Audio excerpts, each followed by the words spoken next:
Hi, இன்றைக்கி நம்ம பார்க்க போகிற வீடியோ நம்ம ஈவினிங் நம்ம செடிகளுக்கு எல்லாருக்குமே தண்ணி ஊற்ற போகிறோம். இவங்க எல்லாம் சீக்கிரமாக அடிக்கிற வெயிலுக்கு நல்லா மண்ணெல்லாம் காஞ்சி போயிடுது. செடிகளும் ரொம்ப சோர்ந்து போயிடுறாங்க. இந்த செடிகளில் பாருங்கள், நல்லா மஞ்சளாக இலைகள் நிறையா இருக்குல்ல. இதை எல்லாமே நாங்கள் என்ன பண்ணுறோன்னா எடுத்து விட்ட இடத்துல எல்லாம் புது புது இலைகள் நல்லா வளர ஆரம்பிக்கிறாங்க. இப்போது இந்த செடியில் மட்டும்தான் இருந்தது. இப்போ பக்கத்தில் நம்ம எல்லோ கலர் செம்பருத்தி செடியிலையும் வர ஆரம்பிச்சிட்டாங்க. நீங்களே பார்த்தீங்கன்னா உங்களுக்கு தெரியும்.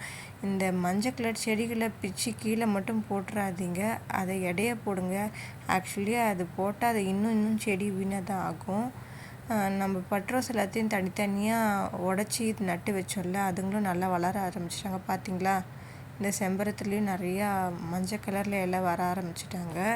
இந்த மாதிரி மஞ்சள் இலைகள் இந்த செடிகளில் மட்டும் இல்லைங்க, இயற்கையாக நிலத்தில் வாழ்கிற நம்ம வேப்ப மரம், சாதா செடிகள் எல்லாத்துலேயுமே இந்த சீதா மரம் அப்படின்னு நல்லா மண்ணிலே வளர்கிற செடியில் கூட இப்படி தான் ஆகுது. நான் நினச்சேன் பாட்டில் வைக்கிற செடிகளில் மட்டும்தான் இந்த மாதிரி மஞ்சள் கலர் இலைகள் உருவாகுதுன்னு.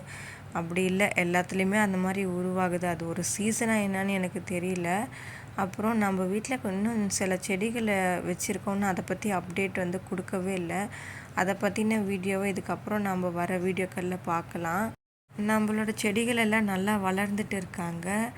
இந்த சீசனில் இந்த டைமில் என்ன மாதிரி செடிகளை நம்ம வச்சா நல்லா வளரும் அப்படின்றது எனக்கு கமெண்ட் பண்ணுங்கள். ஏன்னா நாங்களும் வாங்கி வளர்க்க ட்ரை பண்ணுறோம். பாருங்கள், பூக்கள்லாம் வச்சு கட்டுவோம்ல, அந்த லீஃப் நல்லா வளர்ந்துருக்கு. நம்ம வீட்டில் ஒரு 4 செடி புதுசாக வந்திருக்காங்க. அதை பற்றி அடுத்த வீடியோவில் பார்ப்போம். Bye bye. Subscribe my channel.